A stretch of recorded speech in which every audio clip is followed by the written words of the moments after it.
तस्वीरें देखिए। पहले मैं दिखा रही हूं अपने दर्शकों को। Welcome president Biden. ये इजराइल में पोस्टर लगे हैं उनके समर्थन में और इस तरीके से यहां पर इनका स्वागत किया जा रहा है। प्रणय उपाध्याय भी हमारे साथ लगातार बने हुए हैं। इस पोस्टर के क्या मायने हैं और जिस तरीके से युद्ध के बीच में ये तस्वीरें हमें देखने को मिल रही है कि इनके स्वागत के लिए ये तस्वीरें यहां पर लगाई गई हैं, क्या ये मान के चले कि जो बाइडेन की और नेतन्याहू की मुलाकात के बाद युद्ध विराम हो सकता है या फिर इजराइल पीछे हट सकता है?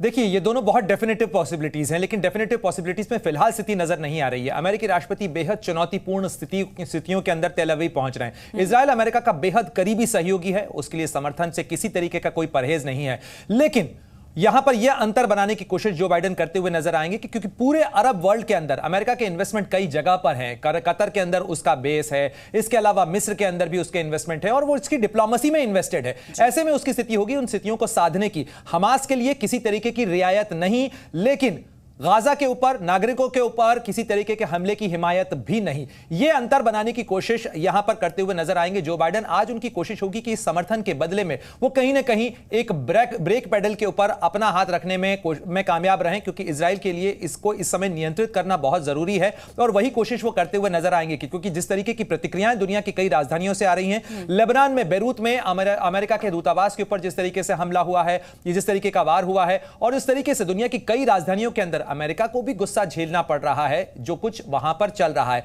ऐसे में इस आग को जब हमने देखा था कि मई 2021 के अंदर इसी तरीके का फ्लेयर अप हुआ था, तब इजिप्ट और अमेरिका ने मिलकर सीज फायर करवाया था। तो यहां पर सीज फायर की पॉसिबिलिटी फिलहाल नजर नहीं आती है, लेकिन जो बाइडेन का यह दौरा दोहरे मोर्चे पर होगा। इजराइल के लिए समर्थन है, हमास के लिए किसी तरीके की रियायत नहीं है, लेकिन यह डिस्टिंक्शन बनाने की कोशिश होगी, अरब वर्ल्ड को इसके लिए कन्विंस करने की कोशिश होगी कि आप गाजा के नागरिकों के लिए, हम उनके लिए समर्थन में उतर सकते हैं, उनको रियायत पहुंचा सकते हैं, लेकिन हमास के लिए किसी तरीके की रियायत नहीं होगी। उसके लिए एक डिस्टिंक्शन बनाने की कोशिश होगी और नागरिकों की आड़ किसी तरीके से मंजूर नहीं। बंधक संकट खत्म कराने के लिए एक प्रेशर बाइडेन बनाने की कोशिश करेंगे उन तमाम लोगों से जिनका वहां पर बिल्कुल। और सबसे बड़ी बात है कि यह प्रेशर क्या इजराइल के ऊपर हावी होता नजर आएगा? इजराइल इस चीज को मानेगा? कृष्ण मोहन मिश्रा भी हमारे साथ बने हुए, उनका भी हम रुख कर लेते हैं। क्या इस मीटिंग से युद्ध विराम का कोई फॉर्मूला निकलेगा? देखिए, अमेरिका के राष्ट्रपति अगर तेल अवीव उतरेंगे तो उनके दिमाग में सिर्फ दो चीज़ें होंगी। दो उनके सामने लक्ष्य हैं। नंबर 1 कि किसी तरह से इस लड़ाई को फैलने से रोका जाए। नंबर 2, अगर ये लड़ाई फैलती है तो उस स्थिति में क्या किया जाए। लड़ाई को फैलने से रोकने के लिए उनके पास 2-3 तरीके हैं।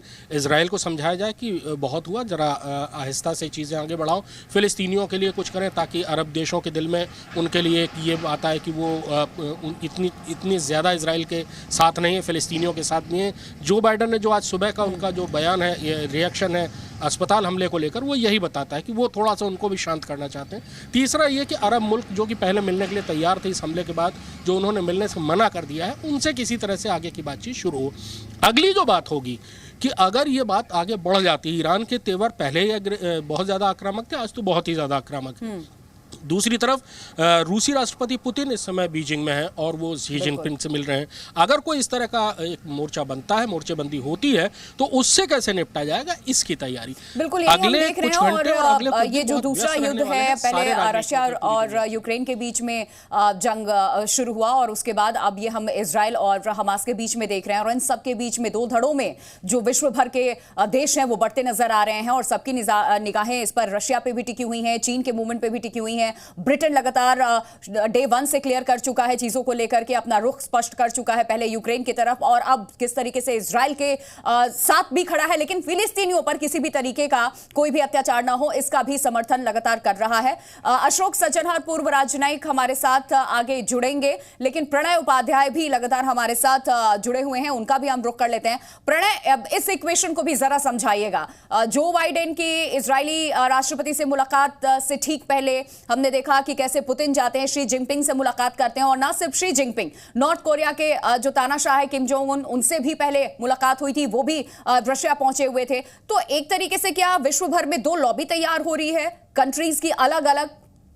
बिल्कुल आपने ठीक कहा और ठीक समझा प्रिया। इस समय दुनिया दो धड़ों के अंदर बढ़ती हुई नजर आ रही है। जो दो कैंप्स हैं वो बढ़ते हुए नजर आ रहे हैं और खासतौर पर रूस जिस तरीके से अमेरिका के ऊपर आरोप लगा रहा है। और आप देखें कि शी जिनपिंग और पुतिन की ये मुलाकात पहले से तय थी, लेकिन ये मुलाकात बेहद महत्वपूर्ण हो जाती है आज के मौजूदा दौर के अंदर। और इस मुलाकात में यानी बीजिंग पहुंचने से पहले पुतिन ने फोन पर बात की बेंजामिन नेतन्याहू से, उन्होंने महमूद अब्बास से बात की, साथ ही उन्होंने इस पूरे मामले के ऊपर अमेरिका और उसकी नीतियों को जिम्मेदार ठहराया। और जिस तरीके से इजराइल की कार्रवाई है उसको लेकर भी उनकी टिप्पणी सामने है। और साथ ही आज जो बयान सामने आया है शी जिनपिंग और पुतिन की मुलाकात के बाद, इसमें दोनों की तरफ से एक साझा बयान जारी किया गया है जिसमें कहा गया है कि रूस और चीन दोनों मिलकर रणनीतिक संवाद भी रखेंगे और साथ में एक फॉरेन पॉलिसी का जो कहा जाए अलायंस वो बना के रखेंगे। ईरान एक महत्वपूर्ण किरदार है इस पूरे बिसात के ऊपर और ईरान के ऊपर जिस तरीके का इंफ्लुएंस चाइना का है, जिस तरीके का इंफ्लुएंस रशिया का है, ऐसे में इस आग को बढ़ने से अगर रोकना होगा तो उस रोकने के अंदर बहुत महत्वपूर्ण भूमिका इन तमाम देशों की होगी। आज एक महत्वपूर्ण बैठक सऊदी अरब के अंदर भी हो रही है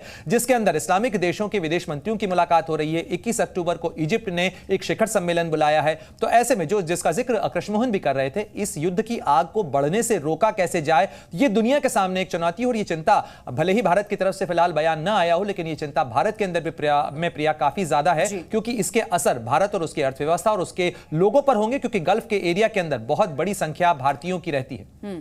आरती टिक्कू भी हमारे साथ बने हुए। आरती टिक्कू, देखिए अमेरिका का भी रुख हमने देखा है, पूरा विश्व ये जानता है अमेरिका अगर कोई भी स्टेप लेता है तो सबसे पहले अपने आप को सेफ जोन में रख करके लेता है।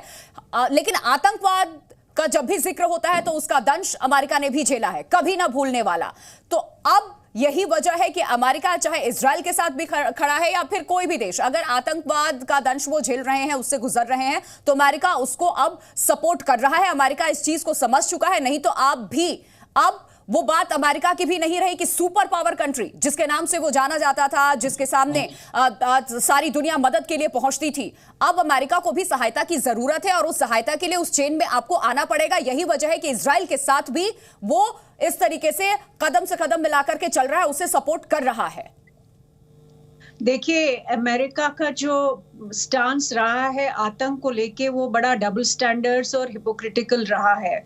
पूरी आप इतिहास लीजिए पिछले 35 सालों का, तो भारत में जो आतंक पाकिस्तान द्वारा किया गया उसकी रिकग्निशन इनफैक्ट 26/11 तक हुई नहीं।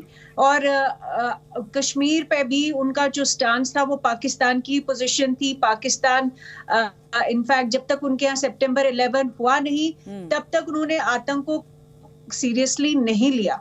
और इजराइल के साथ उनका ऐतिहासिक संबंध है, ऐतिहासिक इसलिए भी क्योंकि इनफैक्ट वर्ल्ड वॉर 2 जो हुआ उसका कॉन्टेक्स्ट, उसकी जो कहानी है वो जूश होलोकास्ट से शुरू होती है और वहीं से अमेरिका का जो सुपर पावर जो हमने देखा पिछले 75 साल में वो राइज वहीं से होता है।